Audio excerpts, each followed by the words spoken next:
नमस्कार, आप सभी का स्वागत है तथागत एडुज़ोन पर।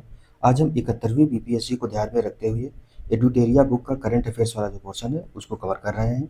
ये बुक जो है कोशिश की जाएगी कि 4 से 5 लेक्चर में कवर कर ली जाए और ये आज हमारा दूसरा लेक्चर है। ये करंट अफ़ेयर्स यू बीपीएससी के साथ-साथ में जो ट्रिपल एससी का पेट एग्ज़ाम होने वाला है सितंबर में ही, उसके लिए भी इम्पोर्टेंट है और भी सितंबर में जो भी एग्ज़ाम होने वाले हैं, उनके लिए भी ये करंट अफ़ेयर्स महत्वपूर्ण रहेगा। आप हमारा तथागत एडुज़ोन नाम से चैनल है, उसको सब्सक्राइब कर लीजिए। इस चैनल पर यूपी पीसीएस के लिए जीएस वाला पोर्शन चलाया जा रहा है। आने वाले समय में करंट अफ़ेयर्स भी कराया जाएगा, तो आप हमारा ये चैनल जॉइन कर लीजिए, जिससे आरओ और एलटी ग्रेड जो एग्ज़ाम है, उनके लिए भी जो जीएस और करंट अफ़ेयर्स वाला पोर्शन है, उसको यहीं कवर कराया जाएगा। तो शुरू करते हैं फिर। तो इसमें जो हमारी सबसे पहली न्यूज़ है वो बजट 2025-26 है। इसमें जो शुरुआत की गई बजट की, उसमें महान कवि जो तेलुगु कवि हैं गुरजादा अप्पा राव के प्रसिद्ध कथन है कि कोई देश केवल उसकी मिट्टी से नहीं बल्कि देश उसके लोगों से है। इस कथन को कोट करते हुए केंद्रीय बजट 25-26 को वित्त मंत्री निर्मला सीतारमण ने 1 फरवरी 2025 को संसद में पेश किया है। इस बार जो केंद्रीय बजट है 2025-26 वाला, इसकी थीम क्या है? तो सबका विकास थीम रखी गई है। फिर विकसित भारत के लिए 6 व्यापक सिद्धांत प्रस्तुत किए गए हैं। तो क्या है? गरीबी से मुक्ति, 100% अच्छे स्तर की स्कूली शिक्षा, बेहतरीन सस्ती और सर्वसुलभ स्वास्थ्य सेवाओं तक पहुँच, 100% कुशल कामगार के साथ सार्थक रोजगार, आर्थिक गतिविधियों में 70% महिलाओं की भागीदारी के लिए, हमारे देश को food basket of the world बनाने के लिए किसान। फिर इस बजट का उद्देश्य 6 क्षेत्रों में परिवर्तनकारी सुधार करना, किसमें? तो कराधान क्षेत्र में, विद्युत क्षेत्र में, शहरी विकास के लिए, खनन क्षेत्र में, वित्तीय क्षेत्र में और विनियामक सुधार करने के लिए प्रयास किए जाएंगे। तो कुल जो बजट है 50,65 लाख करोड़ रुपए का बजट रखा गया है। कुल प्राप्तियां होने का अनुमान जो है 50,65,345 करोड़, जिसमें राजस्व प्राप्तियां कितनी है? तो 34,20,409 करोड़। उसके बाद पूंजीगत जो प्राप्तियां हैं उसमें 16,44,936 करोड़। पिछली बार जो 17वीं बीपीएससी हो रहा था, उसमें बीपीएससी और केंद्रीय बजट वाला जो था, बजट वाले पोर्शन से एग्जैक्ट डाटा पूछ दिया गया था। तो इस बार भी देखो, अगर उसी तरीके का पेपर बनेगा तो डाटा जो है इंपॉर्टेंट हो जाएगा, खास करके बजट वाला जो अदर और इकोनॉमिक डाटा है। फिर इसमें दे रहा है कि कुल खर्च होने का अनुमान कितना रखा गया, तो खर्च भी उतना ही रखा गया, 50,62,345 करोड़, जिसमें से राजस्व खर्च जो है 39,44,255 करोड़ रखा गया है। पूंजीगत खर्च जो है ये 11,21,090 करोड़ रखा गया है। विभिन्न घाटे दिए गए हैं, तो इसमें राजकोषीय घाटा जो है 2024-25 का संशोधित अनुमान जो है 4.8% घाटा रहा था, और जो बजट 2025-26 का बजट अनुमान है 4.4% का बजट राजकोषीय घाटा रखा गया है। तो इस बार का जो राजकोषीय घाटा का अनुमान जो है 4.4% रखा गया, जो कि कुल बजट का कितना हो जाएगा? तो 15,68,936 करोड़ हो जाएगा। राजस्व घाटा जो है जीडीपी का 1.9% रहा था 2024-25 वाले में, और जो 25-26 का अनुमान है वो कितना 1.5% है। उसका प्रभावी राजस्व घाटा जो है जीडीपी का 1% रहा था 2024-25 वाले बजट में। अभी जो 2025-26 वाले बजट का 0.3% रखा गया है अनुमान। फिर प्राथमिक घाटा जो है जीडीपी का 1.3% रहा था 2024-25 के बजट में। इस बार के बजट में 25-26 वाले में 0.8% रखा गया। तो जो मेन जो राजकोषीय घाटा है उससे ज़्यादा क्वेश्चन आते हैं। फिर है केंद्रीय बजट 2025-26 का जो शीर्ष 4 मद हैं, कौन कौन सी हैं? तो रुपया कहाँ से आता है? तो सबसे ज़्यादा जो रुपया आता है उधार और अन्य देयताओं से 24% आता है। आयकर से यानी कि इनकम टैक्स से 22% आता है। माल और सेवा कर जीएसटी से 18% आता है। निगम कर यानी कि कॉर्पोरेट टैक्स से 17% आता है। सबसे ज़्यादा रुपया जाता कहाँ है? तो करों और शुल्कों में राज्यों का हिस्सा जो है 22% रुपया वहाँ जाता है बजट का। ब्याज अदायगी में 20% जाता है। केंद्रीय क्षेत्र की योजनाओं के लिए 16% खर्च होता है। इसमें रक्षा और आर्थिक सहायता पर पूंजी परिव्यय शामिल नहीं किया गया है। रक्षा पर 8% अलग से खर्च होता है। फिर आगे देखें तो बजट जो भाषण है उसका खंड 1 दिया गया है। तो इस बजट में विकास के लिए 4 इंजनों की पहचान की गई है। 4 इंजन कौन कौन से हैं? तो कृषि है, एमएसएमई है, निर्यात है और निवेश है। तो पहला इंजन है, प्रथम इंजन में कृषि में रखा गया। तो कृषि क्या है? प्रधानमंत्री धन धान्य कृषि योजना की विकासशील कृषि जिला कार्यक्रम। इस कार्यक्रम में कम उत्पादकता, कम फसलों की बुआई और औसत कम ऋण मानदंडों वाले 100 जिलों को शामिल किया गया है। तो 100 जिलों को शामिल किया गया है। इस कार्यक्रम का उद्देश्य जो है उत्पादन में वृद्धि, फसल विविधता अपनाने, फसल कटाई के बाद भंडारण बढ़ाने, सिंचाई के सुविधाओं में सुधार करने तथा दीर्घ अवधि और लघु अवधि ऋण की उपलब्धता को सुविधाजनक बनाया जाएगा। इस कार्यक्रम को 1.7 करोड़ किसानों को मदद मिलने की संभावना है। तो जो प्रधानमंत्री धन धान्य कृषि योजना है उसके तहत। फिर है घोषणा के ग्रामीण संपन्नता और अनुकूलन निर्माण। इसमें क्या है? एक व्यापक बहुक्षेत्रीय ग्रामीण संपन्नता और अनुकूलन निर्माण कार्यक्रम राज्यों की भागीदारी से प्रारंभ किया जाएगा। इसका उद्देश्य ग्रामीण क्षेत्रों में प्रचुर मात्रा में अवसर पैदा करना है, ताकि प्रवास एक विकल्प ना हो, न कि अनिवार्यता। मतलब प्रवासी जो ग्रामीण जो प्रवास है उसको रोकने के लिए पहले चरण में क्या है, तो 100 विकासशील कृषि जिलों को शामिल किया जाएगा। दलहन में आत्मनिर्भरता के लिए क्या किया जाएगा, तो खाद्य तेलों में आत्मनिर्भरता प्राप्त करने के लिए राष्ट्रीय खाद्य तिलहन मिशन को कार्यान्वित कर रही है। भारत सरकार तूर, उड़द और मसूर पर विशेष ध्यान के साथ 6 वर्षीय दलहनों में आत्मनिर्भरता मिशन प्रारंभ करेगी।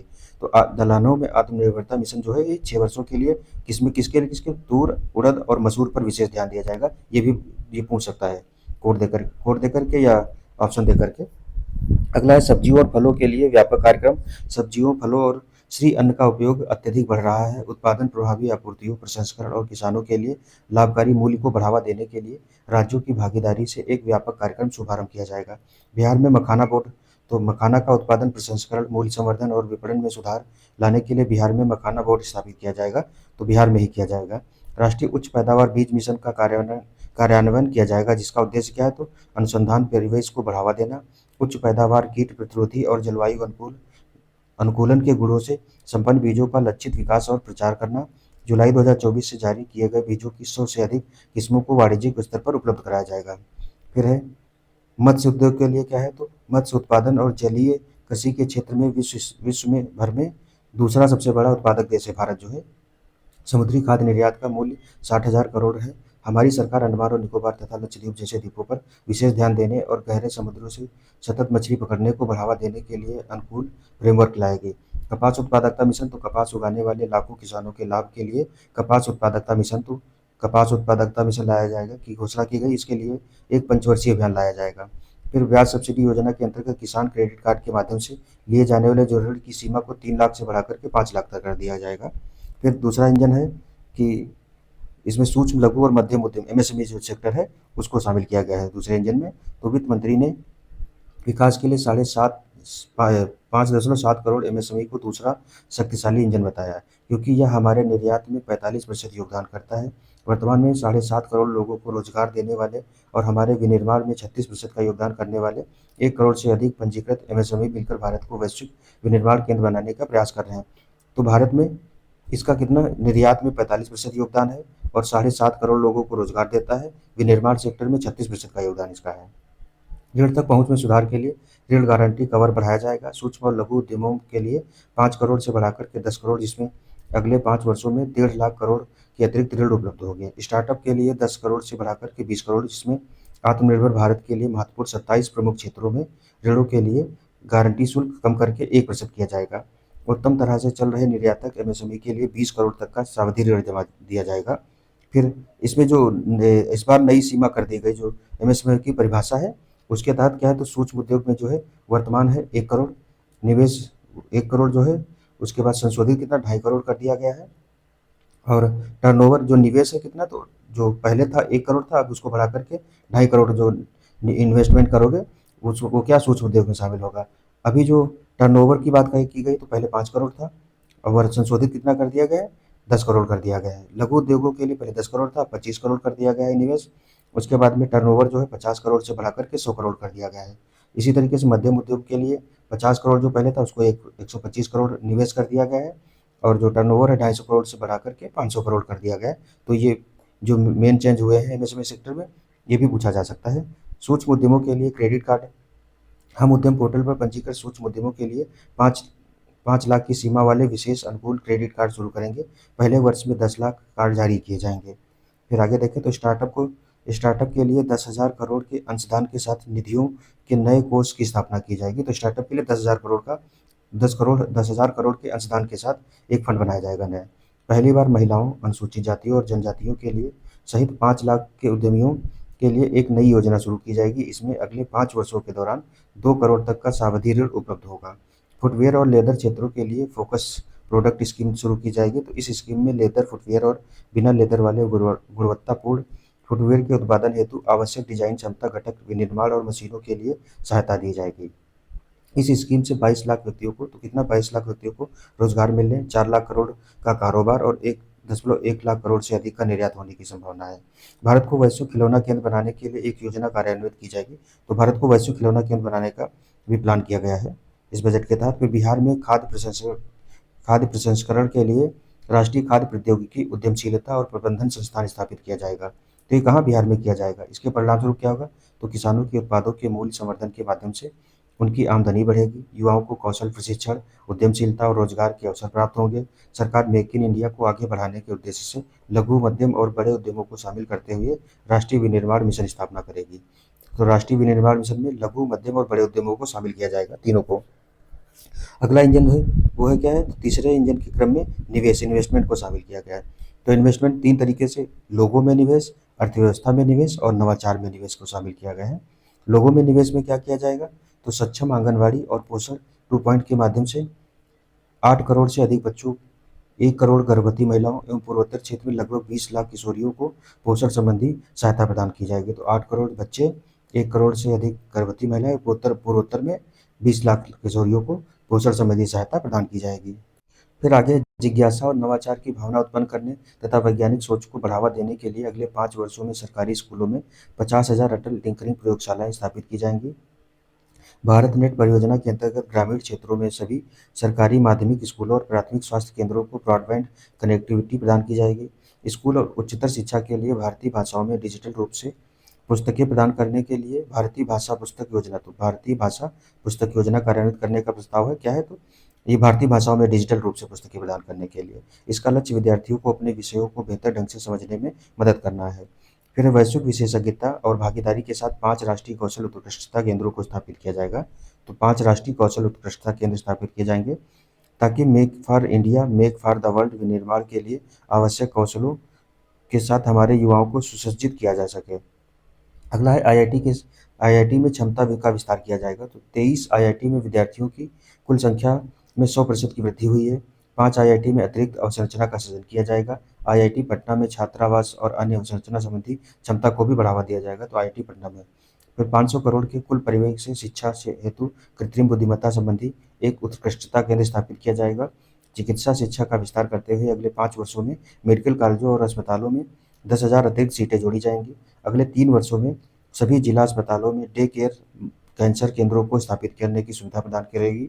उसके बाद 2025-26 में 200 केंद्र स्थापित किए जाएंगे। तो अगले 3 वर्षों में ज़्यादा स्थापित किए जाएंगे, सभी जिलों में स्थापित किए जाएंगे। और अभी कितने हैं? तो 200 केंद्र स्थापित किए जाएंगे। पीएम स्वनिधि स्कीम को बैंकों से संवर्धित ऋण कितना है? तो 30,000 की सीमा के साथ यूपीआई लिंक्ड क्रेडिट कार्डों और क्षमता विकास सहायता के साथ नवीनीकृत किया जाएगा। फिर बजट में घोषणा की गई है कि सरकार प्रधानमंत्री जन आरोग्य योजना के अंतर्गत स्वास्थ्य देखभाल ऑनलाइन प्लेटफॉर्म के गिग श्रमिकों के पहचान पत्र बनाने के साथ साथ ई श्रम पोर्टल पर उनका रजिस्ट्रेशन करेगी। उसके बाद आगे देखें तो अर्थव्यवस्था में निवेश। तो पहला था लोगों में निवेश, अब देखें अर्थव्यवस्था में निवेश में क्या किया जाएगा। तो इसमें अर्थव्यवस्था में निवेश के अंतर्गत श्री जो निर्मला सीतारमण है ने कहा कि बुनियादी ढांचा संबंधित मंत्रालय सार्वजनिक निजी भागीदारी मोड में परियोजनाएं पर 3 वर्ष की अवधि के साथ कार्य करेगी। तो 3 वर्ष की अवधि के लिए जो PPP वाली परियोजना है उनको बढ़ावा दिया जाएगा। इसमें राज्यों के लिए पूंजी व्यय और सुधारों के लिए प्रोत्साहन देने के लिए 50 वर्ष तक के ब्याज मुक्त ऋणों के लिए 1.5 लाख करोड़ रुपए के परिव्यय का प्रस्ताव दिया गया है। परिसंपत्ति मौद्रीकरण योजना 2025-30 क्या है? तो वर्ष 2021 में घोषित प्रथम परिसंपत्ति मौद्रीकरण योजना की सफलता को आगे बढ़ाते हुए नई परियोजनाओं में 10 लाख करोड़ की पूंजी निवेश के लिए वर्ष 2025 से 30 हेतु द्वितीय परिसंपत्ति मौद्रीकरण योजना का शुरू किया गया। तो 10 लाख करोड़ रुपए पूंजी जुटाने के लिए इसको शुरू किया गया है। कब? 2025 से 30 के मध्य। 100% कवरेज हासिल करने के लिए जल जीवन मिशन को 2028 तक विस्तार देना। तो 2019 में जल जीवन मिशन शुरू किया गया था, अभी इसको 2028 तक बढ़ा दिया गया। शहरों का सृजनात्मक पुनर्विकास और जल एवं स्वच्छता के लिए सरकार 1 लाख करोड़ रुपए की शहरी चुनौती निधि स्थापित करेगी। वर्ष 2025-26 के लिए 10,000 करोड़ के आवंटन का प्रस्ताव रखा गया है। विकसित भारत के लिए परमाणु ऊर्जा मिशन का जो शुरुआत की गई है, तो वर्ष 2047 तक कम से कम कितना है? तो 100 गीगावाट परमाणु ऊर्जा का विकास अत्यावश्यक है। तो भारत को वर्ष 2047 तक विकसित भारत बनाने का निर्णय लिया गया है। तो उसी के परिप्रेक्ष्य में है कि 100 गीगावाट तक 2047 तक 100 गीगावाट परमाणु ऊर्जा उत्पादन का लक्ष्य रखा गया है। इस लक्ष्य को हासिल करने के लिए निजी क्षेत्र के साथ सक्रिय भागीदारी हेतु परमाणु ऊर्जा अधिनियम और परमाणुवीय नुकसान के लिए सिविल दायित्व अधिनियम में संशोधन किए जाएंगे। लघु मॉड्यूलर रिएक्टरों जो स्मॉल मॉड्यूलर रिएक्टर जो हैं के अनुसंधान और विकास के लिए 20,000 करोड़ रुपए के परिव्यय के साथ एक परमाणु ऊर्जा मिशन स्थापित किया जाएगा। वर्ष 2023 तक स्वदेशी रूप से विकसित कम से कम 5 जो एसएमआर क्रियाशील हो जाएंगे। पोत निर्माण वित्तीय सहायता नीति को नवीकृत किया जाएगा। जलपोतों की रेंज, श्रेणियों और क्षमता को बढ़ाने के लिए शिप बिल्डिंग कलेक्टरों को सुविधा प्रदान की जाएगी। फिर सामुद्रिक उद्योग के लिए दीर्घावधि वित्त पोषण के लिए 25,000 करोड़ रुपए की निधि के साथ एक सामुद्रिक विकास निधि स्थापित की जाएगी सरकार द्वारा। इसी में 49% तक अंशदान किया जाएगा और शेष राशि जो है पत्तनों और निजी क्षेत्र से जुटाई जाएगी। अगला है एक संशोधित उड़ान स्कीम शुरू की जाएगी ताकि अगले 10 वर्षों में तो जो उड़ान योजना चल रही थी उसी में संशोधित उड़ान स्कीम शुरू की जाएगी ताकि अगले 10 वर्षों में 120 नए गंतव्यों तक क्षेत्रीय कनेक्टिविटी को बढ़ाया जा सके और 4 करोड़ यात्रियों को ऐसी परिवहन सुविधा दी जा सके। बिहार में ग्रीनफील्ड एयरपोर्ट कहाँ बनेगा? तो बिहार में ग्रीनफील्ड एयरपोर्टों की सुविधा प्रदान की जाएगी ताकि राज्य की भावी आवश्यकताओं को पूरा किया जा सके। ये पटना एयरपोर्ट और बिहटा में ब्राउनफील्ड एयरपोर्ट की क्षमता के विस्तार के अलावा होंगे। फिर है मिथिलांचल में पश्चिमी कोसी नहर परियोजना। तो पश्चिमी कोसी नहर ईआरएम परियोजना के लिए वित्तीय सहायता प्रदान की जाएगी जिससे बिहार के मिथिलांचल क्षेत्र में 50,000 हेक्टेयर से अधिक भूमि पर बड़ी संख्या में खेती करने वाले किसानों को लाभ होगा। तो जो मिथिलांचल वाला क्षेत्र है वहाँ कोसी के लिए पश्चिमी कोसी नहर परियोजना शुरू की जाएगी। फिर अगला है स्वामी निधि 2.0 परियोजना जो है ये तो किफ़ायती और मध्यम आय आवास के लिए विशेष विंडो। स्वामी के अंतर्गत विशिष्ट आवास परियोजनाओं में 50,000 आवासीय इकाइयों का निर्माण कार्य पूरा कर लिया गया है। तो स्वामी योजना जो है आवासीय वाली है। उसके बाद में अगले देखें तो अन्य 40,000 इकाइयों का निर्माण कार्य वर्ष 2025 में पूरा कर लिया जाएगा। 15,000 करोड़ की इस निधि का लक्ष्य अन्य 1 लाख इकाइयों को शीघ्र पूरा करना है। अगला है देश में शीर्ष 50 पर्यटन स्थलों को राज्यों की भागीदारी से चैलेंज मोड माध्यम से विकसित किया जाएगा। तो 50 पर्यटन स्थल विकसित किए जाएंगे। इसी में भगवान बुद्ध के जीवन काल से संबंधित स्थलों पर विशेष ध्यान दिया जाएगा। इसमें बिहार में कई स्थलों को शामिल किया गया है। उसके नवाचार में निवेश तो अनुसंधान विकास और नवाचार पहलों को कार्यान्वित करने के लिए 20,000 करोड़ रुपए का बजट आवंटन किया गया है। अगली योजना है जो पीएम अनुसंधान अध्येतावृत्ति योजना। तो इसके पीएम अनुसंधान अध्येतावृत्ति योजना के अंतर्गत अगले 5 वर्षों में संवर्धित वित्तीय सहायता के साथ आईआईटी और आईआईएससी में प्रौद्योगिकी अनुसंधान के लिए 10,000 अध्येतावृत्तियां प्रदान की जाएंगी। आगे देखें तो अगली जो योजना है वो खाद्य और पोषण सुरक्षा के लिए 10 लाख जर्म प्लाज्म लाइनों के साथ दूसरे जीन बैंक की स्थापना की जाएगी। फिर भू स्थानिक अवसंरचना और डाटा विकसित करने के लिए राष्ट्रीय भू स्थानिक मिशन शुरू किया जाएगा। फिर अगला है ज्ञान भारत मिशन। इसमें शैक्षणिक संस्थानों, संग्रहालयों, पुस्तकालयों और निजी संग्रहकर्ताओं के साथ हमारी पांडुलिपि के संरक्षण, दस्तावेजीकरण और संरक्षण के लिए ज्ञान भारतम मिशन शुरू किया जाएगा। इसमें 1 करोड़ से अधिक पांडुलिपियों के मिशन शामिल किया जाएगा। फिर जो चौथा इंजन है, चौथे इंजन के रूप में निर्यात को शामिल किया गया है। तो श्रीमती सीतारमण ने निर्यात को विकास का चौथा इंजन बताते हुए कहा कि क्षेत्रीय और मंत्रालयीय लक्ष्यों को एक साथ निर्यात संवर्धन मिशन का शुभारंभ किया जाएगा जिससे वाणिज्यिक मंत्रालय, एमएसएमई मंत्रालय और वित्त मंत्रालय द्वारा संयुक्त रूप से चलाया जाएगा। 3 मंत्रालय मिलकर के इसको चलाएंगे। जिसमें अगला पॉइंट है कि अंतर्राष्ट्रीय व्यापार हेतु भारत ट्रेडनेट नामक एक डिजिटल सार्वजनिक अवसंरचना स्थापित की जाएगी। तो भारत ट्रेडनेट जो है ये डिजिटल सार्वजनिक अवसंरचना स्थापित होगी। यह एकीकृत लॉजिस्टिक्स इंटरफेस प्लेटफॉर्म में सहयोग प्रदान करेगी। सरकार उद्योग 4 से संबंधित अवसरों का लाभ उठाने जो इंडस्ट्री 4.0 है यानी कि जो चौथा औद्योगिकरण है उसके लिए लाभ उठाने के लिए घरेलू इलेक्ट्रॉनिक्स उपकरण उद्योग को सहायता प्रदान करेगी। उभरते हुए टियर 2 शहरों में वैश्विक क्षमता केंद्रों को बढ़ावा देने के लिए एक राष्ट्रीय फ्रेमवर्क तैयार किया जाएगा। ईंधन के रूप में सुधार क्या है? तो इंजन के लिए ईंधन के तौर पर सुधारों को स्पष्ट करते हुए श्रीमती निर्मला सीतारमण ने कहा कि पिछले 10 वर्षों से ज़्यादा समय में सरकार ने करदाताओं की सुविधा के लिए फेसलेस मूल्यांकन, करदाता चार्टर, त्वरित रिटर्न, लगभग 99% रिटर्न स्वयं मूल्यांकन के आधार पर और विवाद से विश्वास जो योजना थी जैसे कई सुधारों को कार्यान्वित किया गया। इन प्रयासों को जारी रखते हुए उन्होंने कर विभाग की विश्वास प्रथम जांच बाद में वचनबद्धता को दोहराया है। फिर अगला है बीमा क्षेत्र के लिए विदेशी प्रत्यक्ष निवेश को 74% से बढ़ा करके 100% कर दिया। तो बीमा क्षेत्र में भी जो एफडीआई है वो 100% हो गया है, मतलब हो जाएगा। यह संवर्धित सीमा उन कंपनियों के लिए उपलब्ध होगी जो भारत में संपूर्ण प्रीमियम का निवेश करेंगी। अगला देखें तो सार्वजनिक क्षेत्र के बैंक जो हैं बैंक एसएचजी सदस्यों, सेल्फ हेल्प ग्रुप सदस्यों और ग्रामीण क्षेत्रों के लोगों की ऋण आवश्यकताओं को पूरा करने के लिए ग्रामीण क्रेडिट स्कोर फ्रेमवर्क विकसित करेंगे। फिर पेंशन क्षेत्र में विनियमित समन्वय और विकास के लिए एक फोरम की स्थापना की जाएगी। अगला पॉइंट है कि वर्ष 2025 में केंद्रीय केवाईसी रजिस्ट्री का पुनरुद्धार किया जाएगा। विनियामक सुधार में 21वीं सदी के लिए आधुनिक लचीले लोगों के अनुकूल और विश्वास आधारित नियामक प्रारूप को विकसित करने के लिए नियमित निम्नलिखित 4 विशेष उपायों को प्रस्ताव दिया गया है। तो ये क्या है? विनियामक सुधार हेतु उच्च स्तरीय समिति बनाई जाएगी। इसके तहत क्या होगा? सभी गैर वित्तीय क्षेत्र संबंधी विनियमों, प्रमाणन, लाइसेंस और अनुमतियों की समीक्षा करने के लिए विनियामक सुधार हेतु उच्च स्तरीय समिति गठित की जाएगी। फिर यह समिति 1 वर्ष के भीतर अपनी सिफारिशें प्रस्तुत करेगी। फिर दूसरा है राज्यों का निवेश अनुकूल सूचकांक। तो प्रतिस्पर्धी सहकारी संघवाद की भावना को आगे बढ़ाने के लिए वर्ष 2025 में राज्यों का निवेश अनुकूल सूचकांक शुरू किया जाएगा। फिर तीसरा पॉइंट है वित्तीय स्थिरता और विकास परिषद के अंतर्गत वर्तमान वित्तीय विनियमों और सहायक निर्देशों के प्रभाव का मूल्यांकन करने के लिए एक तंत्र की स्थापित किया जाएगा। फिर चौथा है जन विश्वास विधेयक। तो सरकार अब विभिन्न कानूनों में 100 से अधिक कानूनी प्रावधानों को गैर आपराधिक बनाने के लिए जन विश्वास विधेयक लाएगी। अभी ये मानसून सेशन में लाया भी गया है। बजट भाषण का जो खंड 2 है, इसके तहत क्या है? तो अप्रत्यक्ष कर दिया गया है पहले पॉइंट, जिसमें औद्योगिक वस्तुओं के लिए सीमा शुल्क टैरिफ संरचना को युक्त संगत बनाना। तो केंद्रीय बजट 25-26 के तहत 7 टैरिफ दरों को हटाने का प्रस्ताव किया गया है। इसके बाद शेष बची टैरिफ दरें शून्य दर सहित 8 रह जाएंगी। तो टोटल अब 8 रह जाएंगी। कैंसर जैसे असाधारण रोगों को राहत देने के लिए 36 जीवन रक्षक औषधियों और दवाओं को बुनियादी सीमा शुल्क जो है बेसिक कस्टम ड्यूटी से पूरी तरह छूट दे दी गई है। कोबाल्ट पाउडर और लिथियम आयन बैटरी, 12 जिंक और 12 अन्य महत्वपूर्ण खनिजों के अपशिष्ट एवं अवशिष्ट पर पूरी तरह से छूट का प्रस्ताव रखा गया है।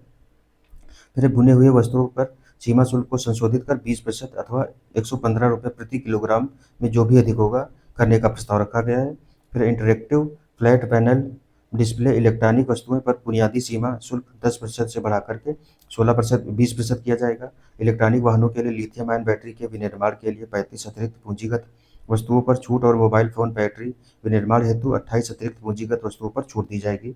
फिर हस्तशिल्प वस्तुएं की निर्यात अवधि जो है 6 महीने से बढ़ाकर के 1 वर्ष की गई है। आवश्यकता पड़ने पर आगे 3 महीनों के लिए बढ़ाई जा सकती है। फिर आगे देखें तो समुद्री उत्पाद फ्रोजन फिश पेस्ट के निर्यात पर सीमा शुल्क जो है 30% से घटाकर के 5% कर दिया गया। तो समुद्री उत्पादों पर किया गया है। आयातित वस्तुओं के अंतिम उपयोग की समय सीमा 6 महीने से बढ़ाकर के 1 वर्ष कर दी गई है। अगला पॉइंट है प्रत्यक्ष कर में क्या क्या सुधार किए गए हैं। तो नई कर व्यवस्था के अंतर्गत 12 लाख रुपए तक की आय यानी कि अर्थात विशिष्ट दर जैसे पूंजीगत लाभ को छोड़कर 1 लाख रुपए प्रतिमाह की औसत आय पर कोई टैक्स नहीं दे होगा। तो 12 लाख तक जो नया इनकम टैक्स स्लैब आई है उसमें 12 लाख तक कोई कर नहीं देना होगा। फिर है वेतनभोगी करदाताओं के लिए यह सीमा 75,000 रुपये की मानसिक मानक कटौती के कारण 12,75,000 रुपये हो गई है। तो नई कर व्यवस्था में संशोधित टैक्स का संरचना क्या है? तो 0 से 4 लाख रुपए तक शून्य कर लगेगा, 4 से 8 लाख रुपए तक 5% है, 8 से 12 लाख रुपए तक 10% रखा गया है, 12 से 16 लाख रुपए तक 15% है, फिर 16 से 20 लाख रुपए 20% है, 20 से 24 लाख रुपए तक 25% कर है और 24 लाख रुपए से ऊपर में सब पर 30 लाख जो 30% कर रखा गया है। फिर टीडीएस को तर्कसंगत बनाया गया है। तो इसमें वरिष्ठ नागरिकों के लिए ब्याज पर कटौती की सीमा जो है 50,000 रुपये से दोगुनी कर 1 लाख रुपए की जा रही है। किराए पर टीडीएस के लिए वार्षिक सीमा 2.4 लाख रुपए से बढ़ाकर के 6 लाख रुपए की गई है। उच्च टीडीएस कटौती के प्रावधान केवल गैर पैन मामलों पर ही लागू होंगे। छोटे धर्मार्थ न्यासों संस्थाओं की पंजीकृत अवधि को बढ़ाकर 5 वर्ष से 10 वर्ष कर दिया गया है। फिर अगला है करदाताओं को अपने स्वामित्व वाली संपत्तियों के लिए शून्य वार्षिक मूल्य का दावा बिना किसी शर्त के अनुमति का प्रस्ताव है। 29 अगस्त 2024 को या उससे पश्चात व्यक्तियों द्वारा राष्ट्रीय बचत स्कीम से किए गए आहरण पर छूट दी जाएगी। फिर देश के अंतर्देशीय जल परिवहन को बढ़ावा देने के लिए मौजूदा टन भार कर योजना के लाभों को भारतीय पोत अधिनियम 2021 के अंतर्गत पंजीकृत अंतर्देशीय जलयानों के लिए विस्तारित करने का प्रस्ताव रखा गया है। फिर 1 अप्रैल 2030 से पहले निगमित होने वाले भारतीय स्टार्टअप इको सिस्टम को 5 वर्षों तक अवधि के विस्तार दिया जाएगा। तो इस विस्तार कर स्टार्टअप लाभ प्रदान किए गए हैं। फिर सावरेन वेल्थ फंड और पेंशन निधियों द्वारा अवसंरचना क्षेत्र में वित्त पोषण को बढ़ावा देने के लिए निवेश करने की तारीख 5 वर्ष से बढ़ाकर के 31 मार्च 2030 तक कर दी गई है। फिर बजट 2025-26 के तहत विभिन्न योजनाओं पर खर्च जो सबसे ज़्यादा टॉप 4 जो है सबसे ज़्यादा खर्च किस योजना पे हुआ है? प्रधानमंत्री गरीब कल्याण अन्न योजना जो है उस पर सबसे ज़्यादा कितना? तो 2,03,000 करोड़ रुपए खर्च किया गया है। मनरेगा पर 86,000 करोड़ रुपए, जल जीवन मिशन पर 67,000 करोड़ रुपए, प्रधानमंत्री किसान सम्मान निधि के लिए 63,500 करोड़ रुपए। तो ये पूछा जा सकता है, मनरेगा तो पूछा भी गया कई बार, 86,000 करोड़ रुपए किया गया है। और प्रधानमंत्री गरीब कल्याण अन्न योजना जो है, जिसमें मुफ्त राशन दिया जा रहा है, 2,03,000 करोड़ रुपए इसमें दिया गया है। फिर है बजट 2025-26 के तहत प्रमुख मदों पर व्यय सबसे ज़्यादा किस मद पर किया गया है? तो सबसे ज़्यादा जो व्यय किया गया है वो रक्षा क्षेत्र पर किया गया है, 4,91,732 करोड़ रुपए। ग्रामीण विकास पर दूसरा नंबर है, इसमें 2,66,817 करोड़ रुपए। फिर कृषि एवं संबद्ध कार्यकलाप पर 1,71,437 करोड़ रुपए। शिक्षा पर किया गया है 1,28,650 करोड़ रुपए। स्वास्थ्य पर 98,311 करोड़ रुपए खर्च किए गए हैं। अगला देखें तो आर्थिक सर्वेक्षण जो है, इसके पॉइंट कुछ को दिए गए हैं। तो इसमें है आर्थिक सर्वेक्षण 2024-25 31 जनवरी 2025 को केंद्रीय वित्त मंत्री निर्मला सीतारमण द्वारा संसद में पेश किया गया। आर्थिक सर्वेक्षण हमेशा बजट से एक दिन पहले ही पेश किया जाता है। आर्थिक सर्वेक्षण 2024-25 को वित्त मंत्रालय के मुख्य आर्थिक सलाहकार कौन थे? तो वी अनंत से नागेश्वरन के मार्गदर्शन में आर्थिक मामलों के विभाग के आर्थिक प्रभाग द्वारा तैयार किया गया है। इसमें नोट क्या है? तो भारत का पहला आर्थिक सर्वेक्षण 1950-51 में देश पेश किया गया था। 1964 तक आर्थिक सर्वेक्षण आम बजट के साथ पेश किया जाता था। 1964 के बाद इसे आम बजट से एक दिन पहले पेश करने की जो है वो शुरुआत की गई है। फिर आर्थिक समीक्षा के अनुसार भारत की जीडीपी वृद्धि और राजकोषीय घाटा का अनुमान लगाया गया है। तो क्या है इसमें? वित्तीय वर्ष 2023-24 का अंतरिम अनुमान है, जीडीपी वृद्धि 8.2% रही थी और राजकोषीय घाटा 5.6% था। 2024-25 में पहला अग्रिम अनुमान आया था, उसमें जीडीपी वृद्धि दर 6.4% थी, राजकोषीय घाटा का नहीं दिया है। 2025-26 में अपेक्षित कितनी? तो 6.3 से लेकर 6.8% के बीच रहेगी जीडीपी वृद्धि दर।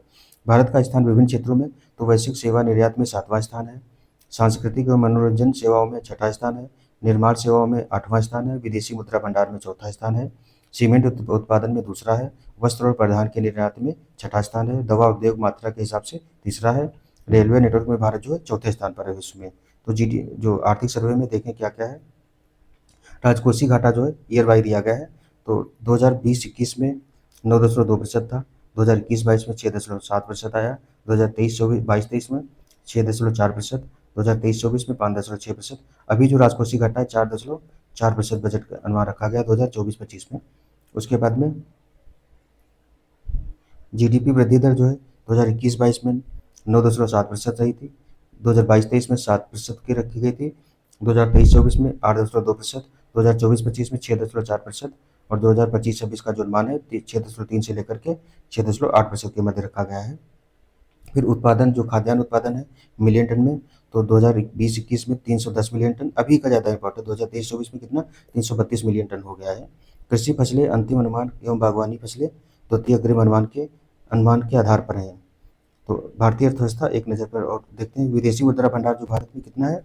तो 2024-25 में $634 बिलियन हो गया है। अभी तो ये आंकड़ा और भी चेंज हो गया है, 3 जनवरी 2025 तक कह दिया है। फिर औद्योगिक उत्पादन कितना है? तो 2023-24 में 5 आईआईपी में वृद्धि 5.9% की रही है। उसके बाद पूंजीगत व्यय जीडीपी का प्रतिशत कितना है? तो 3.2% है 2023-24 के अनुसार। आगे देखें तो अर्थव्यवस्था की स्थिति पुनः तेज, इसमें क्या है? तो आर्थिक सर्वेक्षण 2024-25 को 13 अध्यायों में बांट करके वर्णन किया गया है। तो अध्याय जो पहला है उसमें देखें क्या क्या है इम्पोर्टेंट। अर्थव्यवस्था की स्थिति पुनः तेज गति की ओर। तो वित्त वर्ष 2025 में भारत की वास्तविक सकल घरेलू उत्पाद जीडीपी वृद्धि दर जो है 6.4% रहने का अनुमान लगाया गया है। वित्त वर्ष 2025 की पहली और दूसरी तिमाही में स्थिर कीमतों 2011-12 पर भारत की जीडीपी जो क्रमशः है कितनी? 6.7% और 5.4% बढ़ी है। अभी जो जो भारत का स्थिर कीमतों पर आधार वर्ष था, इसको 2022-23 कर दिया गया है 11-12 से बढ़ा करके। फिर आरबीआई की रिपोर्ट में निजी निवेश में पर्याप्त वृद्धि का अनुमान लगाया गया है। वित्त वर्ष 2025 में यह 2.45 लाख करोड़ रुपए तक पहुंच जाएगा, जो वित्त वर्ष 2024 में 1.6 लाख करोड़ रुपए था। फिर अगला है वित्त वर्ष 2025 की पहली छमाही में स्थिर कीमतों पर वस्तुओं और गैर कारक सेवाओं के निर्यात में 5.6% की वृद्धि हुई, जबकि आयात में 0.7% की वृद्धि हुई है। उपभोक्ता मूल्य सूचकांक सीपीआई जो है वित्त वर्ष 2024 में 4.9% हो गया है। तो ये पूछा जाता है, कंज्यूमर प्राइस इंडेक्स 4.9% हो गया है। अप्रैल से दिसंबर 2024 में शुद्ध विदेशी पोर्टफोलियो निवेश प्रवाह पिछले वर्ष की समान अवधि के 31.7 बिलियन अमेरिकी डॉलर से घट करके 10.6 बिलियन अमेरिकी डॉलर हो गया है। तो एफपीआई जो भारत आउटसोर्सिंग है भारत से वो कम हुई है। फिर भारत का विदेशी मुद्रा भंडार जो है बढ़कर सितंबर 2024 में 704.9 बिलियन अमेरिकी डॉलर हो गया, जो 3 जनवरी 2025 को घटकर मतलब 704 से जनवरी में घटा है 634 हो गया था। फिर बैंकिंग प्रणाली में सकल गैर निष्पादित परिसंपत्तियां एनपीए घटकर 12 साल के निचले स्तर कितना 2.6% पर आ गई, तो ये भी सुधारात्मक है। फिर 2023-24 की वार्षिक आवधिक श्रम बल सर्वेक्षण रिपोर्ट के अनुसार 15 वर्ष और उससे अधिक आयु के व्यक्तियों के लिए बेरोजगारी दर 2017-18 में 6% से घट करके 2023-24 में 3.2% हो गई। तो ये डाटा पूछा जा सकता है। ये 2023-24 वाली जो पीरियाडिक लेबर फोर्स सर्वे की रिपोर्ट है, उसके साथ 2017-18 में 6% थी, 2023-24 में कितनी 3.2% हो गई है। फिर वित्त वर्ष 2025 में कृषि क्षेत्र में 3.8% की वृद्धि होने की उम्मीद है। वित्त वर्ष 2025 में औद्योगिक क्षेत्र में 6.2% और सेवा क्षेत्र में 7.2% होने की उम्मीद है। तो ये वाला डाटा यूपी में और खास करके बिहार में, इसी तरीके से बिहार के बारे में पूछा गया था कि जो प्राइमरी सेक्टर में 3.8% की, औद्योगिक सेक्टर में 6.2% की और सेवा सेक्टर में 7.2% की होने की उम्मीद है।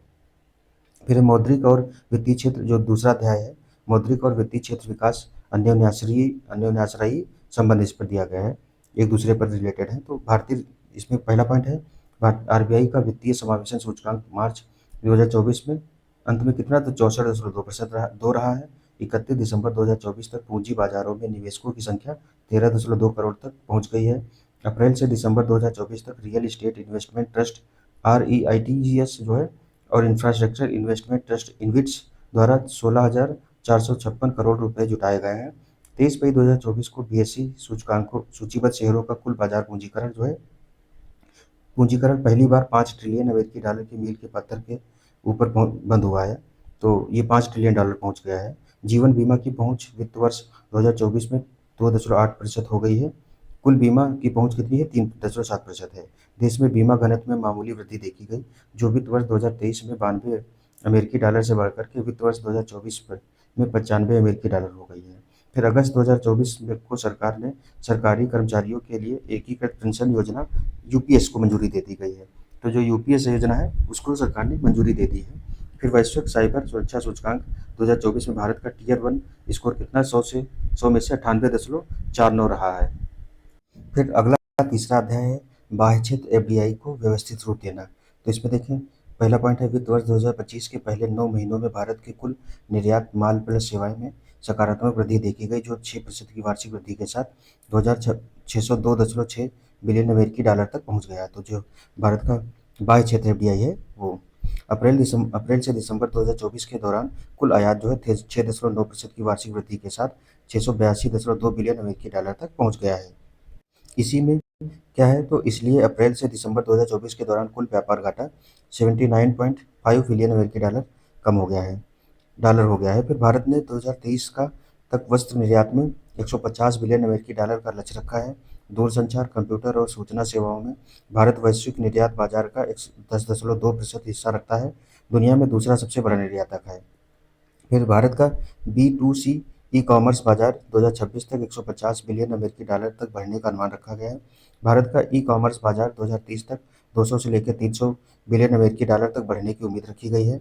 फिर वित्त वर्ष 2025 के पहले 8 महीनों के दौरान भारत में शुद्ध एफडीआई कितना है, तो 0.48 बिलियन अमेरिकी डॉलर रहा है। फिर अप्रैल से दिसंबर 2024 के दौरान भारत के में शुद्ध एफडीआई प्रवाह पिछले वर्ष की तो समान अवधि के 31.7 बिलियन अमेरिकी डॉलर से कम होकर 10.6 बिलियन अमेरिकी डॉलर हो गया है। फिर आगे अप्रैल से दिसंबर 2024 के दौरान भारत में शुद्ध एफडीआई प्रवाह पिछले वर्ष की समान अवधि के 31.7 बिलियन अमेरिकी डॉलर से कम होकर के 10.6 बिलियन अमेरिकी डॉलर हो गया है। भारत ने दुनिया के सबसे बड़े विदेशी मुद्रा भंडार रखने वाले देशों में अपना स्थान सुरक्षित कर लिया है, जो चीन, जापान और स्विट्जरलैंड के बाद वैश्विक स्तर पर चौथे स्थान पर है।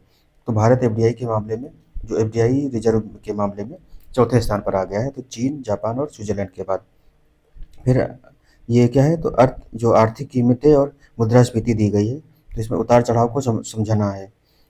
आईएमएफ ने क्या है, तो आईएमएफ ने भारत के लिए वित्त वर्ष 2025 में 4.4% और वित्त वर्ष 2026 में 4.1% की मुद्रास्फीति दर का अनुमान लगाया है। तो आईएमएफ ने जो मुद्रास्फीति का अनुमान लगाया भारत के लिए इस साल का है, जो 4.4% है, और 2026 के लिए 4.1% की मुद्रास्फीति का अनुमान लगाया है। इसी में पॉइंट है, अंतर्राष्ट्रीय मुद्रा कोष ने 2024 और 2025 के लिए क्रमशः 3.2% और 3.3% की वैश्विक आर्थिक वृद्धि का अनुमान लगाया है। तो जो विश्व अर्थव्यवस्था है उसकी वृद्धि का अनुमान जो 2024 के लिए 3.2% था और 2025 के लिए 3.3% है। फिर वित्त वर्ष 2025 के अप्रैल से दिसंबर में खुदरा मुद्रास्फीति घटकर 4.9% हो गई है, जो वित्त वर्ष 2024 में 5.4% थी, और कोर मुद्रास्फीति अपने सबसे निचले स्तर पर पहुंच गई है। उपभोक्ता खाद्य मूल्य सूचकांक वित्त वर्ष 2024 में 7.5% से बढ़कर वित्त वर्ष 2025 में 8.4% हो गया है।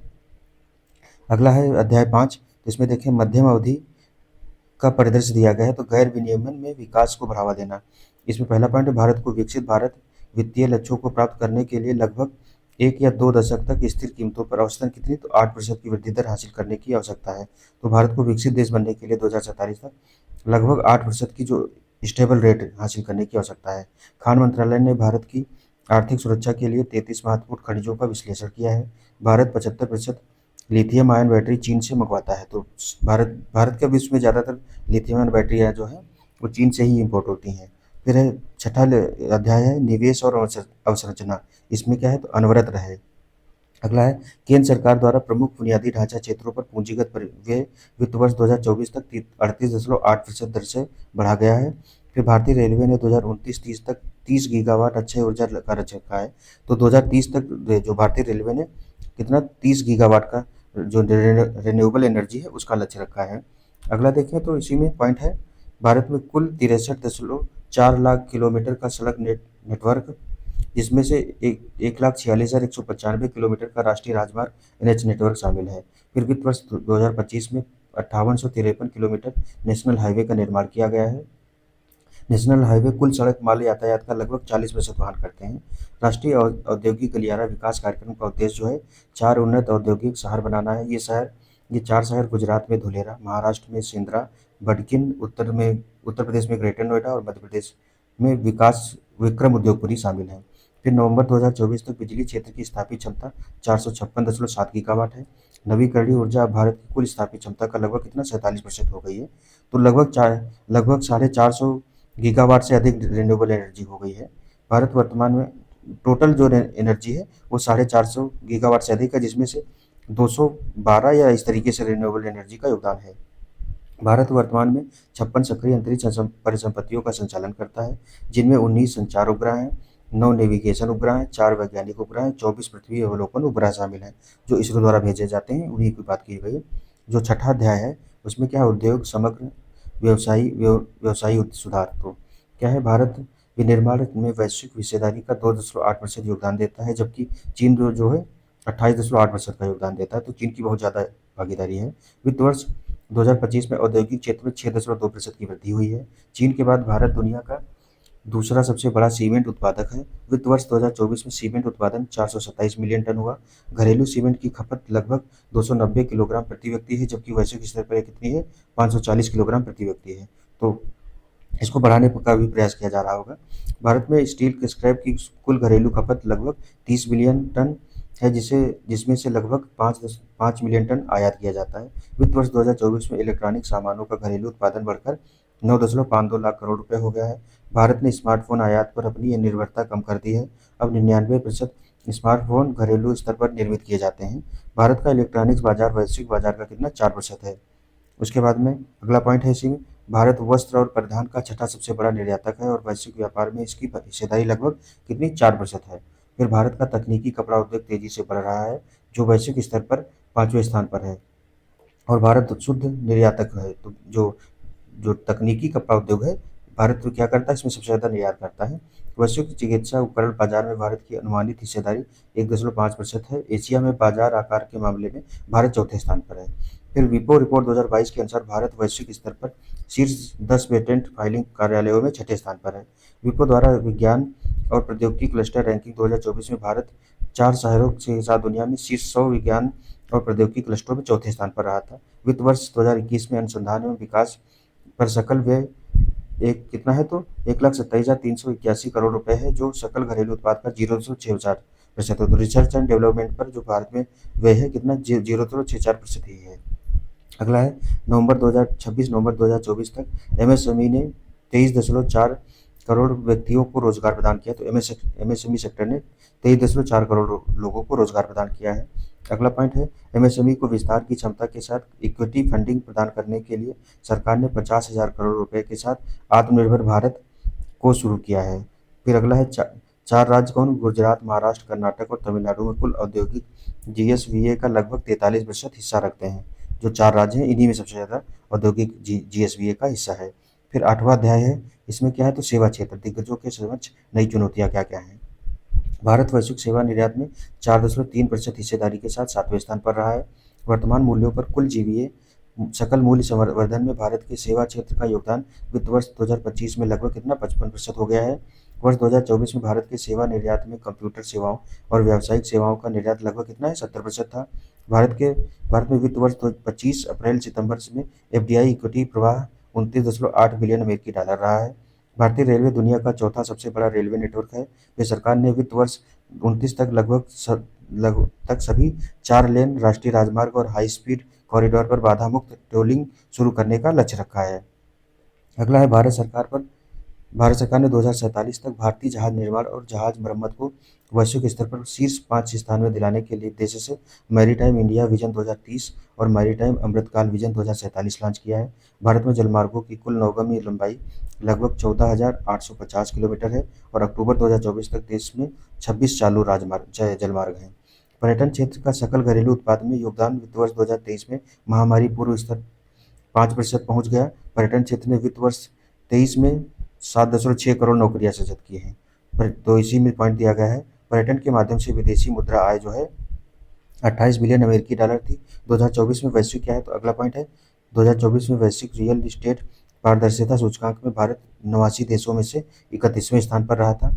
31 अक्टूबर 2024 तक भारत 1.18 बिलियन से अधिक टेलीफोन ग्राहकों, 84% की समग्र टेली घनत्व और 941 मिलियन ब्रॉडबैंड उपयोगकर्ताओं के साथ दूसरे सबसे बड़े दूरसंचार बाजार के रूप में खड़ा है। तो भारत जो है विश्व का दूसरा सबसे बड़ा दूरसंचार बाजार है। 9वां अध्याय है कृषि और खाद्य प्रबंधन।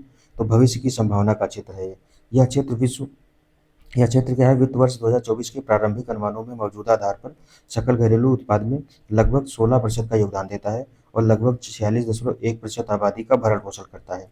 तो भारत में कितनी 46.1% आबादी का भरण पोषण करता है ये। फिर वित्त वर्ष और इसमें जो कृषि क्षेत्र में लगी जनसंख्या है वो 45% लगभग है। फिर वित्त वर्ष 2025 की दूसरी तिमाही में कृषि क्षेत्र ने 3.5% की वृद्धि दर्ज की है।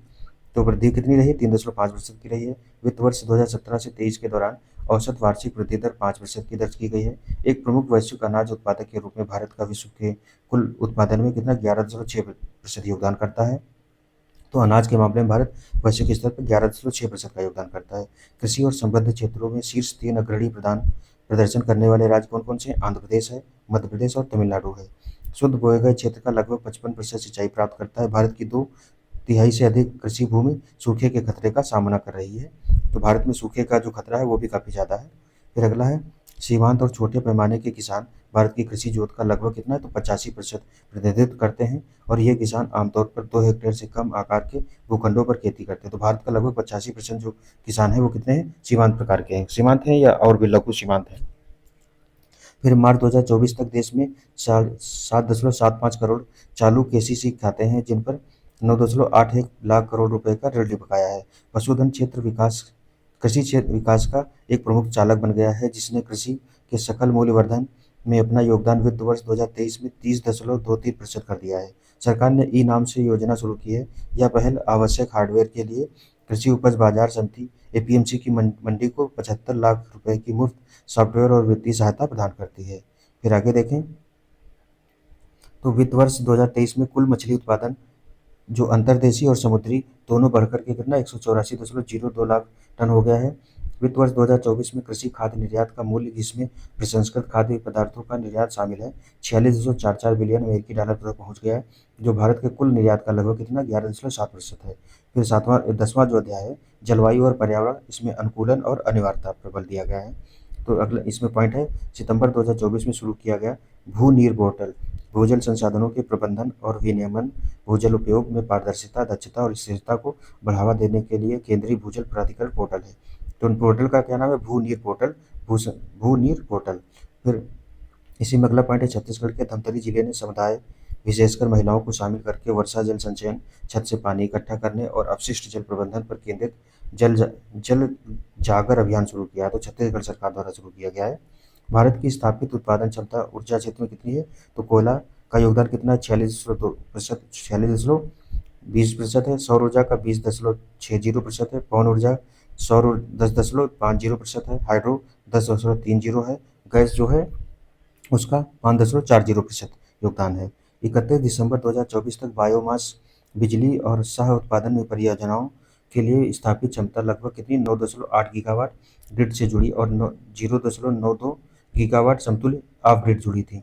उसके बाद में 31 दिसंबर 2024 तक 13 राज्यों में 39.9 गीगावाट की संचयी क्षमता वाले 55 सौर पार्क स्वीकृत किए गए हैं, तो 39.9 गीगावाट के। उसके बाद अभी जो वर्तमान में देखें तो सबसे ज़्यादा जो रिन्यूएबल एनर्जी में योगदान है वो सौर ऊर्जा का ही है। वित्त वर्ष 2025 के लिए अब तक भारत सरकार ने 11,697.40 करोड़ के 10 वर्षीय सॉवरेन ग्रीन बॉन्ड जुटाए हैं और वित्त वर्ष 2025 की दूसरी छमाही की शेष अवधि में 10,000 करोड़ रुपए जुटाने की योजना रखी गई है। फिर मिशन लाइफ का लक्ष्य जो है 2022 से 2028 तक पर्यावरणीय कार्रवाई के लिए विश्व स्तर पर कितने? तो 1 बिलियन लोगों को संगठित करना है, जिसके तहत 2028 तक भारत के 80% गाँव और शहरी क्षेत्र पर्यावरण के अनुकूल बनाए जाएंगे। फिर 11वां जो अध्याय है उसमें क्या क्या प्रावधान किए गए हैं? तो शिक्षा पर इसमें है सामाजिक क्षेत्र पहुंच का विस्तार करना और सशक्तिकरण को प्रोत्साहन देना। तो इसमें पहला पॉइंट है शिक्षा पर व्यय बढ़कर के वित्त वर्ष 2025 में कितना? 9.2 लाख करोड़ रुपए हो गया है। स्वास्थ्य पर व्यय बढ़कर के प्रति वित्त वर्ष 2025 में 6.1 लाख करोड़ रुपए हो गया है। वित्त वर्ष 2022 में स्वास्थ्य पर प्रति व्यक्ति व्यय मौजूदा कीमतों पर कितना? तो 6602 रुपये प्रति व्यक्ति होने का अनुमान लगाया गया है। इसमें पॉइंट दिया गया है कि 2023-24 में ग्रामीण और शहरी भारत में औसत मासिक प्रति व्यक्ति व्यय क्रमशः कितना? तो 4122 और 6669 होने का अनुमान लगाया गया है। फिर भारत की स्कूली शिक्षा प्रणाली 24.8 करोड़ छात्रों को सेवा प्रदान करती है, जिसमें सरकारी स्कूलों का हिस्सा कितना है? तो 69% है। प्राथमिक स्तर पर स्कूल छोड़ने वालों की दर में लगातार कमी आई है, जो 1.9%, उच्च प्राथमिक स्तर पर 5.2% और माध्यमिक स्तर पर 14.1% है। तो प्राथमिक स्तर पर सबसे ज़्यादा दर में कमी आई है। सरकार का लक्ष्य है उच्च शिक्षा में 2035 तक जीआर जो सकल नामांकन अनुपात है उसको 50% करना है। तो अब 2035 तक उच्च शिक्षा में 50% नामांकन करना है। 1 जनवरी 2025 तक 36.36 करोड़ से अधिक आयुष्मान कार्ड जारी किए गए हैं, जिनमें 49% महिलाएं शामिल हैं। उत्तराखंड सरकार द्वारा ई स्वास्थ्य धाम पोर्टल शुरू किया गया है। यह पोर्टल ई स्वास्थ्य धाम पोर्टल शुरू किया गया है। यह 4 धाम यात्रा के तीर्थ यात्रियों के स्वास्थ्य मापदंडों की निगरानी करने के लिए मदद करता है। फिर अगला पॉइंट है WHO के एक अध्ययन में पाया गया है कि अवसाद और चिंता के कारण उत्पादकता में कमी होने से वैश्विक स्तर पर सालाना $1 ट्रिलियन का नुकसान होता है। WHO के अनुसार गैर संचारी रोग जो नॉन कम्युनिकेबल डिजीज हैं से हर साल 41 मिलियन लोगों की मौत के कारण है। तो जो NCD रोग हैं ये 41 मिलियन लोगों की मौत का कारण है, WHO के अनुसार बताया गया है। 9 जनवरी 2025 तक प्रधानमंत्री ग्राम सड़क योजना के तहत कितना है? तो 7,70,983 किलोमीटर लंबाई की सड़कें पूरी हो गई हैं। प्रधानमंत्री आवास योजना ग्रामीण जो है के तहत 2016 से अब तक कितने 2.69 करोड़ घर पूरे किए गए हैं। तो ये योजना अभी भी चालू है। जो 12वां अध्याय है इसमें रोजगार और कौशल विकास ये अस्तित्वगत प्राथमिकताएं इसमें दी गई हैं। तो पहला पॉइंट इसमें है भारत की 26% आबादी 10 से 24 वर्ष आयु वर्ग में है और औसत आयु कितनी है? तो 28 वर्ष लगभग है। भारत की लगभग 68% जनसंख्या 15 से 64 आयु वर्ग की है। तो भारत इस समय देखा जाए तो डेमोग्राफिक जो डिविडेंड है या जो लाभांश जो जनसांख्यिकी लाभांश की अवस्था है भारत में इस समय चल रही है। फिर 2026 तक कुल निर्भरता अनुपात घट करके 54.3 होने की उम्मीद जताई गई है। अगला 15 वर्ष की आयु के व्यक्तियों के लिए अखिल भारतीय वार्षिक बेरोजगारी दर घटकर कितनी 2023-24 में 3.2% हो गई है। कार्यबल में स्वनियोजित श्रमिकों का अनुपात बढ़कर के 2023-24 में 58.4% हो गया है। रोजगार में कृषि का हिस्सा बढ़कर 2023-24 में 46.1% हो गया है, जिसमें महिलाएं 64.4% शामिल हैं। फिर EPFO सदस्यता दोगुनी से अधिक हो गई है, जो वित्त वर्ष 19 में 61 लाख से बढ़कर के वित्त वर्ष 2024 में 131 लाख हो गई है। 31 दिसंबर 2024 तक 30.5 करोड़ से अधिक असंगठित श्रमिकों ने ई श्रम पोर्टल पर पंजीकरण कराया है। तो 30.51 करोड़ लोगों ने पंजीकरण कराया है। फिर इलेक्ट्रॉनिक्स और सूचना प्रौद्योगिकी मंत्रालय के अनुसार भारत को डिजिटल अर्थव्यवस्था 2025 तक $1 ट्रिलियन को पार कर जाने का अनुमान लगाया गया है। तो भारत की जो डिजिटल अर्थव्यवस्था है वो $1 ट्रिलियन जो है उसको पार कर गई है। नीति आयोग के अनुसार 2029 से 30 तक गिग वर्कफोर्स 23.5 करोड़ तक पहुंचने का अनुमान लगाया गया है, तो 2030 तक पहुंच जाएगा। फिर भारत में अक्षय ऊर्जा क्षेत्र में नौकरियों की कुल संख्या 2023 में अनुमानित कितनी 1.2 मिलियन तक पहुंच गई है, जिसमें 4,53,000 नौकरियों के साथ जल विद्युत भारत के अक्षय ऊर्जा क्षेत्र में सबसे बड़ा नियोक्ता है। फिर 65.3% कार्यबल को किसी भी प्रकार का व्यावसायिक प्रशिक्षण नहीं मिला है। भारत से प्रवासी आबादी 32 मिलियन है, तो भारत में के 32 जो मिलियन लोग हैं वो प्रवासी आबादी हैं। फिर 13 जो अध्याय 13 है, इसमें क्या है, तो जो कृत्रिम बुद्धिमत्ता वाला क्षेत्र है उसमें क्या है, तो एआई युग में श्रम व्यवस्था संकट या उत्प्रेरक, इस पर बात की गई है। इसमें क्या है, तो अंतर्राष्ट्रीय श्रम संगठन आईएलओ जो है का अनुमान है कि एआई के कारण वैश्विक स्तर पर लगभग 75 मिलियन नौकरियां स्वचालन के पूर्ण जोखिम में है। तो एआई से अभी जो नौकरियों के समय संकट ज़्यादा है, उसका एक कारण कहीं ना कहीं जो कौशल प्रशिक्षण है वो उसकी भी कमी है। फिर आईआईएम या जब भी कोई नई तकनीक आती है तो उसमें शुरुआत में नौकरियां कटती हैं, उसके बाद में नौकरियां बढ़ती हैं। फिर अगला है आईआईएम अहमदाबाद सर्वेक्षण में बताया गया है कि सर्वेक्षण में शामिल 68% कर्मचारियों को उम्मीद है कि अगले 5 वर्षों में एआई द्वारा उनकी नौकरियां आंशिक या पूर्ण रूप से स्वचालित हो जाएंगी। नैसकॉम का अनुमान है कि भारतीय एआई बाजार 2027 तक 25 से लेकर 35% सीजीएआर की दर से बढ़ेगा। भारत को बढ़ते कार्यबल की जरूरतों को पूरा करने के लिए 2030 तक गैर कृषि क्षेत्र में सालाना औसतन कितना 78.5 लाख नौकरियां पैदा करनी होंगी।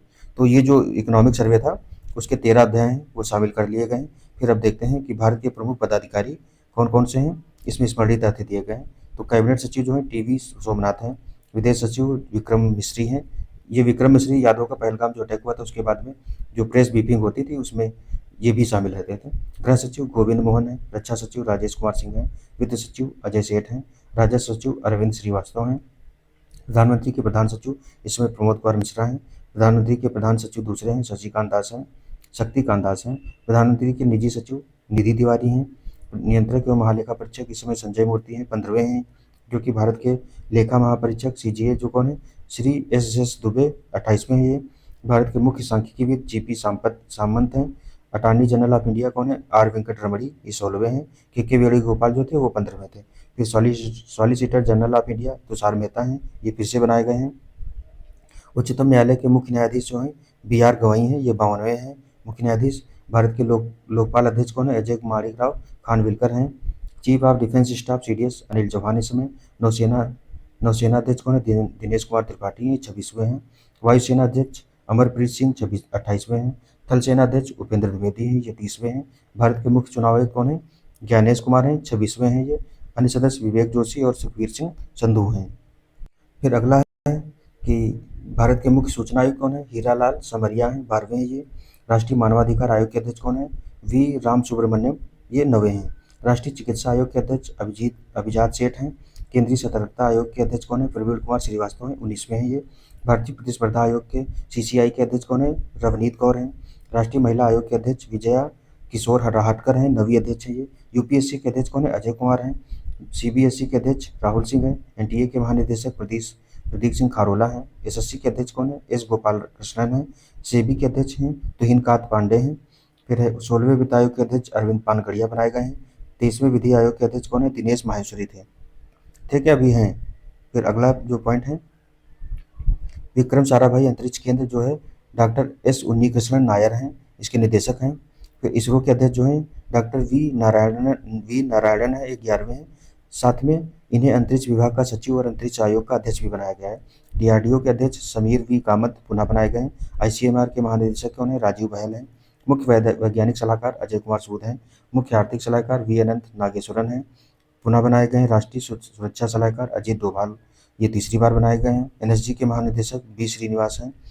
एनआईए के महानिदेशक कौन है सदानंद बसंत दाते हैं। सीबीआई प्रमुख कौन है तो प्रवीण सूद हैं, पुनः से बनाए गए हैं। उसके बाद सीबीआई के संयुक्त निदेशक कौन है अनुराग कुमार हैं ये। उसके बाद आईबी के प्रमुख कौन है तपन कुमार डेका हैं ये। फिर ईडी के निदेशक कौन है राहुल नवीन हैं। सीआरपीएफ के महानिदेशक कौन है ज्ञानेंद्र प्रताप सिंह हैं। आईटीबीपी के महानिदेशक कौन है पराग जैन हैं। उसके बाद में भारतीय रिजर्व बैंक के गवर्नर कौन है संजय मल्होत्रा, ये 26वें हैं। उप गवर्नर स्वामीनाथन जानकीरमन है, टी.आर. शंकर हैं, एम राजेश्वर राव और पूनम गुप्ता हैं। आरबीआई के मुख्य वित्तीय अधिकारी सुधा बालकृष्णन हैं। भारतीय स्टेट बैंक के अध्यक्ष चिल्ला श्रीनिवास सुलू चेट्टी हैं। फिर रेलवे बोर्ड के सीईओ एवं अध्यक्ष कौन है सतीश कुमार हैं, प्रथम दलित उपाध्यक्ष हैं ये। भारतीय विशिष्ट पहचान यूआईडीएआई के यानी कि आधार वाला जो है उसके सीईओ कौन है तो भुवनेश कुमार हैं। संसद टीवी के सीईओ कौन है? रजित पुनानी है। नीति आयोग के सीईओ वीवीआर सुब्रमण्यम हैं। वीवीआर सुब्रमण्यम पुनः बनाए गए हैं। नीति आयोग के उपाध्यक्ष डॉक्टर सुमन बेरी हैं। फिर भारत की राष्ट्रपति 15वीं द्रौपदी मुर्मू हैं, दूसरी भारतीय महिला है ये। भारत के उपराष्ट्रपति 14वें जो है ये जगदीप धनखड़ थे, इन्होंने इस्तीफा दे दिया है। 18वीं लोकसभा अध्यक्ष कौन है? तो ओम बिरला हैं। उसके 18वीं लोकसभा में विपक्ष के नेता राहुल गांधी हैं। राज्यसभा में सदन के नेता जेपी नड्डा है। राज्यसभा जो है अध्यक्ष या सभापति कौन है? जगदीप धनखड़, इन्होंने इस्तीफा दे दिया, चुनाव होने वाले हैं। राज्यसभा के उपसभापति हरिवंश नारायण सिंह हैं। राज्यसभा के महासचिव कौन है? प्रमोद चंद्र मोदी हैं, ये 13वें हैं। लोकसभा के महासचिव उत्पल कुमार सिंह हैं। लोक लेखा समिति के अध्यक्ष केसी वेणुगोपाल हैं। प्राक्कलन समिति के अध्यक्ष संजय जायसवाल हैं। उसके बाद सार्वजनिक उपक्रम समिति के अध्यक्ष कौन है? बैजयंत पांडा हैं। फिर आगे देखें तो 2024-25 की प्रमुख नियुक्तियां जो हैं, इनमें कौन कौन सी नियुक्तियां हुई वो देख लेते हैं। तो लालू प्रसाद यादव जो हैं राष्ट्रीय जनता दल के अध्यक्ष बनाए गए हैं। ये कितनी बार? तो 13वीं बार बने हैं। नवीन पटनायक हैं बीजू जनता दल के अध्यक्ष, 9वीं बार बने हैं। फिर है एस रमन जो है ये पेंशन निधि के अध्यक्ष, पेंशन निधि नियामक और विकास प्राधिकरण के अध्यक्ष बनाए गए हैं। आलोक जोशी राष्ट्रीय सुरक्षा सलाहकार बोर्ड के अध्यक्ष बनाए गए हैं। एयर मार्शल आशुतोष दीक्षित एकीकृत रक्षा स्टाफ के नए प्रमुख बनाए गए हैं। एयर मार्शल नर्मदेश्वर तिवारी वायुसेना के नए उप प्रमुख बनाए गए हैं। डॉक्टर पूनम गुप्ता आरबीआई के डिप्टी गवर्नर बनाई हैं। राजीव मेमानी क्या है? तो भारतीय उद्योग परिसंघ के अध्यक्ष बने हैं। CS शेट्टी भारतीय बैंक संघ के अध्यक्ष बने हैं। डॉक्टर मांगीलाल जाट भारतीय कृषि अनुसंधान परिषद के महानिदेशक बने हैं। लेफ्टिनेंट जनरल दिनेश सिंह राणा अंडमान निकोबार कमान के कमांडर इन चीफ बने हैं। अगले हैं टी रविशंकर, ये 16वें वित्त आयोग के अंशकालिक सदस्य बने हैं। फिर अश्विनी लोहानी ये प्रधानमंत्री संग्रहालय एवं पुस्तकालय के निदेशक बने हैं। एस महेंद्र देव प्रधानमंत्री के आर्थिक सलाहकार परिषद के अध्यक्ष बने हैं। संतोष यादव राष्ट्रीय राजमार्ग प्राधिकरण के अध्यक्ष बने हैं। हर्षवर्धन अग्रवाल जो है फिक्की के नए अध्यक्ष बने हैं। पूनम शर्मा जो है फिक्की महिला संगठन के अध्यक्ष बनी हैं। अरविंद सिंह साहनी जो है भारतीय तेल निगम के नए अध्यक्ष बने हैं। आर देसाई गोस्वामी जो है LIC के अंतरिम MD और CEO बने हैं। शैलेश सिंह मेहता भारतीय उर्वरक संघ के अध्यक्ष बने हैं। अरुण श्रीनिवास जो है ये भारत में मेटा के प्रबंध निदेशक बने हैं। एस सोमनाथ चाणक्य विश्वविद्यालय बेंगलुरु के कुलाधिपति बने हैं। एयर मार्शल आशुतोष दीक्षित जो है ये chief of integrated defence staff में हैं। फिर न्यायाधीश सूर्यकांत जो है राष्ट्रीय विधिक सेवा प्राधिकरण जो नालसा है उसके अध्यक्ष बनाए गए हैं। श्रीनिवास संजय गौड़ा ये गुजरात उच्च न्यायालय के न्यायाधीश बने हैं। विपुल मनुभाई पंचोली जो है पटना हाईकोर्ट के नए मुख्य न्यायाधीश। तो पटना हाईकोर्ट के नए मुख्य न्यायाधीश कौन है? विपुल मनुभाई पंचोली, ये इंपॉर्टेंट हो जाएगा बिहार के लिए। कृष्णन विनोद चंद्रन पटना हाईकोर्ट के पूर्व मुख्य न्यायाधीश सुप्रीम कोर्ट में जज नियुक्त हुए हैं। विनोद सिंह गुंजियाल बिहार के मुख्य निर्वाचन अधिकारी हैं, ये भी इंपॉर्टेंट है बिहार के लिए। मीराबाई चानू भारतीय भारोत्तोलन संघ जो एथलीट आयोग की अध्यक्ष बनी हैं। अजय भूषण पांडे एशियाई अवसंरचना निवेश बैंक AIIB का इनको अध्यक्ष बनाया गया, उपाध्यक्ष है ये। डॉक्टर मयंक शर्मा जो है रक्षा लेखा महानियंत्रक ये बने हैं। उसके बाद में अंजू राठी राणा जो है पहली महिला विधि सचिव बनी है। फिर बहादुर सिंह साहू भारतीय एथलेटिक्स महासंघ के एथलीट आयोग के अध्यक्ष बने हैं। अरविंद सिंह साहनी जो है इंडियन ऑयल कॉरपोरेशन के नए अध्यक्ष बने हैं। फिर परमेश शिवमणि भारतीय तटरक्षक बल के महानिदेशक बने हैं। शिशिर सिन्हा जो है राजगीर खेल विश्वविद्यालय के पहले कुलपति बने हैं। अनुराग गर्ग जो है नारकोटिक्स कंट्रोल ब्यूरो के महानिदेशक बने हैं। देवेंद्र कुमार उपाध्याय दिल्ली उच्च न्यायालय का मुख्य न्यायाधीश को बनाया गया है। डॉक्टर DK सुनील जो है HL के अध्यक्ष तथा प्रबंध निदेशक बने हैं। सिंधु गंगाधरन जो है NESCOM के नए अध्यक्ष बने हैं। राजविंदर सिंह भट्टी जो है CISF के महानिदेशक बने हैं। दलजीत सिंह चौधरी BSF के महानिदेशक बने हैं। अमृत मोहन प्रसाद जो है SSB के महानिदेशक बने हैं। NS राजा सुब्रमणी जो है भारतीय थल सेना के उप प्रमुख बने हैं। कृष्णा स्वामीनाथन जो है भारतीय नौसेना के उप प्रमुख बने हैं। संजय भल्ला जो है भारतीय नौसेना के चीफ ऑफ पर्सनल हैं। रविंद्र कुमार जो है NTPC के निदेशक बने हैं। संजय कुमार मिश्रा GST अपीलीय न्यायाधिकरण के पहले अध्यक्ष बने, तो ये पहले अध्यक्ष बने इसलिए इंपॉर्टेंट हो सकते हैं। देवेंद्र झाझरिया जो है भारतीय पैरा ओलंपिक समिति के नए अध्यक्ष बनाए गए हैं। संजय नायर एसोचैम के अध्यक्ष हैं। नरसिंह पंचम यादव जो हैं ये भारतीय कुश्ती महासंघ के एथलीट आयोग के अध्यक्ष बनाए गए हैं। अतनु चक्रवर्ती जो है HDFC बैंक के अध्यक्ष हैं। रॉबर्ट J रवि ये BSNL के अध्यक्ष एवं प्रबंध निदेशक हैं। प्रोफेसर साइमन मार्क जो है मुंबई में भारत के पहले आर्टिफिशियल इंटेलिजेंस विश्वविद्यालय के कुलपति बनाए गए हैं। अरुण बंसल जो है पेटीएम पेमेंट्स बैंक के CEO हैं। मनोलो मार्केट जो है भारतीय पुरुष फुटबॉल टीम के मुख्य कोच हैं। मनोज मित्तल सिडबी के अध्यक्ष और प्रबंध निदेशक हैं। चंद्रशेखर गौरीनाथ हाडकर जो है इंदिरा गांधी परमाणु अनुसंधान केंद्र के निदेशक बनाए गए हैं। उसके बाद कपिल देव जो हैं ये professional golf tour of India के अध्यक्ष बनाए गए हैं। उसके बाद नलिनी नेगी जो हैं ये भारत पे के नए सीईओ बने हैं। अमिताभ चौधरी जो हैं एक्सिस बैंक के नए एमडी और सीईओ बने हैं। मनोज पांडा जो हैं ये 16वें वित्त आयोग के सदस्य बनाए गए हैं। नियुक्ति वाले सेक्शन में आगे देखते हैं कि 2024-25 में भारत एवं विश्व के प्रमुख पदों पर नियुक्त होने वाली जो पहली महिलाएं हैं, तो इनमें कौन है? आस्था पुनिया जो है नौसेना की पहली महिला फाइटर पायलट बनी है ये। जेनिफर साइमंस जो है सूरीनाम की पहली महिला राष्ट्रपति बनी है। क्रिस्टी कोवेंट्री जो है अंतर्राष्ट्रीय ओलंपिक समिति की पहली महिला और अफ्रीकी अध्यक्ष बनी है। शर्ली बोचवे जो है राष्ट्रमंडल की पहली अफ्रीकी महिला महासचिव बनी है। यशस्वी सोलंकी जो है भारत की राष्ट्रपति की एडीसी नियुक्त होने वाली पहली महिला नौसेना अधिकारी बनी है। फिर अगली नियुक्ति है जेनिफर साइमंस, ये सूरीनाम की पहली महिला राष्ट्रपति। क्रिस्टी कोवेंट्री जो अंतर्राष्ट्रीय ओलंपिक समिति की पहली महिला और अफ्रीकी अध्यक्ष हैं। शर्ली बोचवे जो है राष्ट्रमंडल की पहली अफ्रीकी महिला महासचिव हैं। उसके बाद यशस्वी सोलंकी भारत की राष्ट्रपति की एडीसी नियुक्त होने वाली पहली महिला नौसेना अधिकारी बनी। ये दोबारा हो गया है, कोई बात नहीं। नेडिम्बो नंदी नदायतवा जो है नामीबिया की पहली महिला राष्ट्रपति बनी है।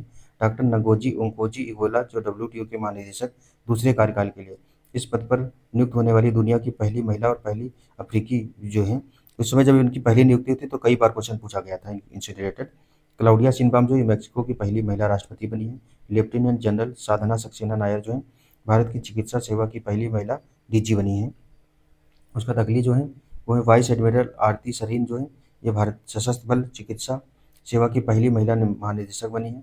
फतेह में मोहर जेरानी जो ईरान की पहली महिला सरकारी प्रवक्ता हैं। जुडीत सुमिनावा तुलुका ये कांगो की पहली महिला प्रधानमंत्री बनी है। फिर न्यायमूर्ति रितु बहारी उत्तराखंड उच्च न्यायालय की पहली महिला मुख्य न्यायाधीश नियुक्त हुई थी।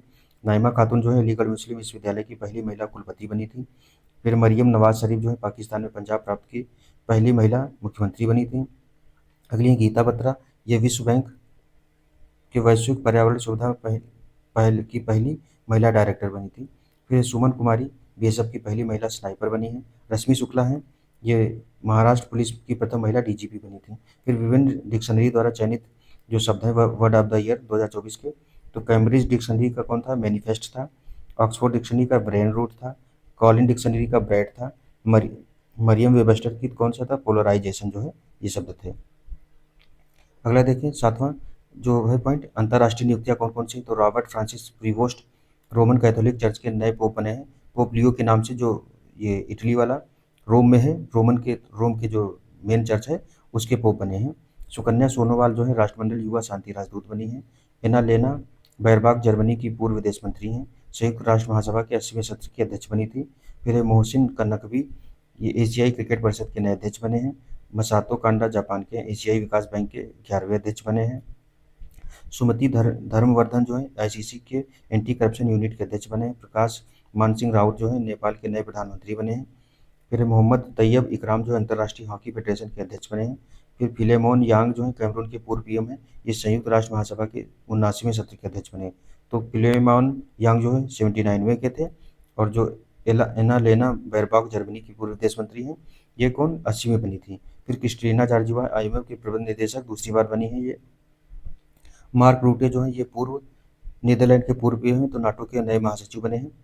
फिर डेविड सल्वाग्रिनी नासा के प्रथम एआई अधिकारी हैं। मुख्तार बाबायेव COP29 के अध्यक्ष रहे थे। डिल्मा रासे ब्रिक्स बैंक की अध्यक्ष बनी हैं। लिंडा याकारिन्यू ये ट्विटर एक्स की नई सीईओ हैं। मोहसिन नकवी पाकिस्तान के नए गृह मंत्री हैं। असीम मुनीर पाकिस्तान के नए सेना प्रमुख हैं, तो इनका नाम काफ़ी ज़्यादा पहलगाम के समय चर्चा में था। नीरज चोपड़ा स्विट्जरलैंड के फ्रेंडशिप एम्बेसडर हैं ये। डॉक्टर टेड्रोस घेब्रेयेसस जो हैं WHO के नए जो दूसरी बार इनको कार्यकाल दिया गया है महानिदेशक। कैथरीन रसेल जो है यूनिसेफ की नई प्रमुख बनी है। फिर आगे देखें, वर्ष 2024-25 में नियुक्त विश्व के प्रमुख पदों पर भारतीय जो हैं या भारतीय मूल के व्यक्ति, तो मदन बी लोकुर जो हैं ये संयुक्त राष्ट्र अंतर्राष्ट्रीय न्यास परिषद के अध्यक्ष बने हैं। तो अगले हैं काश पटेल जो हैं FBI के निदेशक बने हैं। अमिताभ कांत जो है कनाडा स्थित निवेश कंपनी फेयरफैक्स के वरिष्ठ सलाहकार बने हैं। डॉक्टर श्रीनिवास मुक्कामाला जो है अमेरिकन मेडिकल एसोसिएशन के पहले भारतीय मूल के अध्यक्ष बने हैं। हरवंश चावला जो है BRICS chamber of commerce and industry के अध्यक्ष बनाए गए हैं। मनीष सिंघल एसोचैम के महासचिव हैं। शंभू कुमारन संयुक्त राष्ट्र मादक पदार्थ नियंत्रण आयोग के 68वें सत्र के अध्यक्ष बने हैं। जय शाह जो हैं ये अंतर्राष्ट्रीय क्रिकेट परिषद के नए अध्यक्ष बने हैं। इस पद पर आसीन होने वाले 5वें भारतीय हैं। अनीता आनंद जो हैं ये कनाडा की विदेश मंत्री पहली हिंदू महिला बनी है। श्री राम कृष्णन जो है white house of science and technology policy में एआई के वरिष्ठ नीति सलाहकार बने हैं। फिर आशीष खन्ना जो है ये आईएसए के नए महासचिव बनाए गए हैं। संजीव कुमार सिंगला जो है ये फ्रांस में भारत के नए राजदूत बने हैं। फिर अजीत विनायक गुप्ते जर्मनी में भारत के नए राजदूत बने हैं। अनुराग श्रीवास्तव मॉरिशस में भारत के नए राजदूत हैं। श्री आर रविंद्र जो है आइसलैंड में भारत के अगले राजदूत होंगे। डॉक्टर स्वाति विजय कुलकर्णी अल्जीरिया में भारत के राजदूत। डॉक्टर वनला लवन्ना जो है कंबोडिया में भारत के राजदूत। उसके बाद राजा रणधीर सिंह एशियाई ओलंपिक परिषद के अध्यक्ष हैं। मुक्तेश्वर कुमार परदेसी तुर्की में भारत के राजदूत बने हैं। सुनीता विलियम्स जो है अंतर्राष्ट्रीय स्पेस स्टेशन का कमांडर बनाया गया इनको।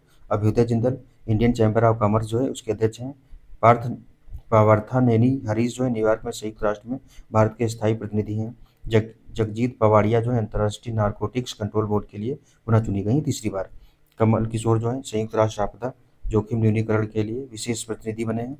गीता सभरवाल जो है इंडोनेशिया में संयुक्त राष्ट्र रेजिडेंट समन्वयक बनी हैं। अपूर्वा चंद जो है 77वीं विश्व स्वास्थ्य सभा में समिति के अध्यक्ष बने हैं। राकेश मोहन विश्व बैंक के आर्थिक सलाहकार पैनल में नियुक्त हुए हैं। लिसा नंदी जो है ब्रिटेन में संस्कृति एवं खेल मंत्री बनी है। विनय मोहन क्वात्रा जो है अमेरिका में भारत के नए राजदूत बने हैं। और नियुक्तियां देख लेते हैं। वर्ष 2024-25 में नियुक्त विभिन्न देशों के राष्ट्रपति या प्रधानमंत्री कौन कौन है। तो उसमें देश दिया है, राजधानी भी दी है, मुद्रा भी दी, राष्ट्रपति और प्रधानमंत्री कौन है। ऑस्ट्रेलिया की राजधानी कैनबरा डॉलर है। एंथनी एल्बानीज जो है वहाँ के प्रधानमंत्री हैं। जॉर्जिया की तिबिलिसी राजधानी है। Georgia lira. लॉरी है वहाँ की मुद्रा। मिखाइल केवेलशिवली जो है वहाँ के राष्ट्रपति हैं। मालदोवा के चिसिनाउ राजधानी है। लियू मुद्रा है। मैया सैंडू जो है राष्ट्रपति हैं। फिर आयरलैंड की डबलिन राजधानी है। यूरो मुद्रा है। माइकल मार्टिन वहाँ के प्रधानमंत्री हैं। बेल्जियम की राजधानी ब्रसेल्स है। फ्रैंक वहाँ की मुद्रा है। वार्ड डी वेबर प्रधानमंत्री हैं। क्रोएशिया की जाग्रेब राजधानी है। कुना मुद्रा है। जोरान मिलनोविच जो है वहाँ के राष्ट्रपति हैं। फिर लेबनान की राजधानी बेरूत है। लेबनानी पाउंड वहाँ की मुद्रा है। नवाफ सलाम जो है वहाँ के प्रधानमंत्री हैं। ऑस्ट्रिया की राजधानी वियना है। यूरो मुद्रा है। क्रिश्चियन स्टाकर चांसलर हैं वहाँ के। कनाडा की राजधानी ओटावा है। कैनेडियन डॉलर चलता है। मार्क कार्नी जो है नए प्रधानमंत्री बने हैं वहाँ के। जर्मनी जो है इसकी राजधानी बर्लिन है। यूरो मुद्रा है। फ्रेडरिक मर्ज जो है ये 10वें चांसलर बने हैं। इनसे पहले एंजेला मार्केल थी। पुर्तगाल की राजधानी लिस्बन है। यूरो मुद्रा है। लुइस मोंटेनेग्रो जो है ये बने हैं वहाँ के प्रधानमंत्री। दक्षिण कोरिया की सियोल राजधानी वान जो है मुद्रा है। लीजे म्यूंग जो है राष्ट्रपति बने हैं। पोलैंड की वार्सा राजधानी है। पोलिश ज्लाटी मुद्रा है। करोल नवरोकी जो है वो राष्ट्रपति बने वहाँ के। त्रिनिदाद एवं टोबैगो पोर्ट ऑफ स्पेन राजधानी है। डॉलर मुद्रा है। क्रिस्टीन कंगालू जो है राष्ट्रपति हैं। कमला प्रसाद विशेषर जो है वहाँ के प्रधानमंत्री हैं। श्रीलंका श्री जयवर्धनपुरम कुट्टी जो है ये राजधानी है। श्रीलंकाई रुपया मुद्रा है। अनुराग कुमार दिसानायके राष्ट्रपति हैं। डॉक्टर हरनी अमर सूर्या जो हैं ये प्रधानमंत्री हैं। जापान की राजधानी टोक्यो है। येन मुद्रा है। शिगेरू इशिबा जो हैं प्रधानमंत्री बने हैं। मॉरिशस की राजधानी पोर्ट लुइस है। मॉरिशियाई रुपया वहाँ का मॉरिशियाई रुपया जो है वो मुद्रा है। नवीन राम गुलाम जो है वहाँ के प्रधानमंत्री हैं। वियतनाम की हनोई राजधानी है। वियतनामी डोंग मुद्रा है। लुओंग कोंग जो है वहाँ के राष्ट्रपति हैं। पाकिस्तान की राजधानी इस्लामाबाद रुपया चलता है वहाँ भी। आसिफ अली जरदारी राष्ट्रपति हैं और शहबाज शरीफ जो है दूसरी बार ये प्रधानमंत्री बने हैं। उसके बाद में तो कुवैत देखें तो कुवैत सिटी राजधानी है। कुवैती दिनार मुद्रा है। नए अमीर जो बने हैं इनका नाम वहाँ ज़्यादातर नाम बड़े बड़े रहते हैं। शेख मिसाल अल अहमद अल जबर अल सबा। और राष्ट्रपति अगर देखें तो प्रधानमंत्री तो अहमद अब्दुल्ला अल अहमद अल सबा। थाईलैंड की राजधानी बैंकॉक है। थाई बात जो है मुद्रा है। पैरतो गर्तान श्रीनवात्रा जो है ये वहाँ की प्रधानमंत्री बनी है। फिर नेपाल जो है काठमांडू की राजधानी है। नेपाली रुपया जो है मुद्रा है। रामचंद्र पंडौल जो है राष्ट्रपति हैं। केपी शर्मा ओली प्रधानमंत्री हैं। मलेशिया की जो राजधानी कुआलालंपुर है। रिग्रित जो है वहाँ की मुद्रा है। सुल्तान इब्राहिम इस्कंदर जो है 17वें राजा बने हैं। अनवर इब्राहिम जो है प्रधानमंत्री है। नीदरलैंड की एम्स्टर्डम राजधानी है। यूरो मुद्रा है। डिक सिफ्रू जो है वो प्रधानमंत्री वहाँ के। ब्रिटेन के लंदन राजधानी पाउंड मुद्रा है। किंग चार्ल्स तृतीय जो है राजा हैं। कियर स्टर्मर जो है वहाँ के प्रधानमंत्री बने हैं। फ्रांस की पेरिस राजधानी यूरो मुद्रा है। इमैनुअल मैक्रो राष्ट्रपति बने हैं। और फ्रांसवा बायरू जो है वहाँ के प्रधानमंत्री बने हैं। दक्षिण अफ्रीका की राजधानी केपटाउन है। रैंड मुद्रा है। श्री रामापोसा वहाँ के राष्ट्रपति हैं। ट्यूनीशिया की राजधानी ट्यूनिस है। दीनार मुद्रा है। कैस सैयद जो है राष्ट्रपति हैं। कामिल मद्दौरी वहाँ के प्रधानमंत्री। अल्जीरिया की राजधानी अल्जियर्स है। अल्जीरियाई दीनार मुद्रा है। अब्दुल मजीद जो है वहाँ के प्रधानमंत्री या राष्ट्रपति बने हैं। तो नियुक्ति वाला जो पोर्शन है ये हमारा यहीं तक समाप्त होता है। आज का लेक्चर भी हम यहीं तक रखते हैं, फिर नेक्स्ट लेक्चर में आगे का शुरू किया जाएगा। और आप हमारा टेलीग्राम या यूट्यूब चैनल दोनों ही ज्वाइन कर लीजिए। बने रहिए। तब तक मिलते हैं अगले लेक्चर में। तब तक के लिए धन्यवाद। जय हिंद, जय भारत।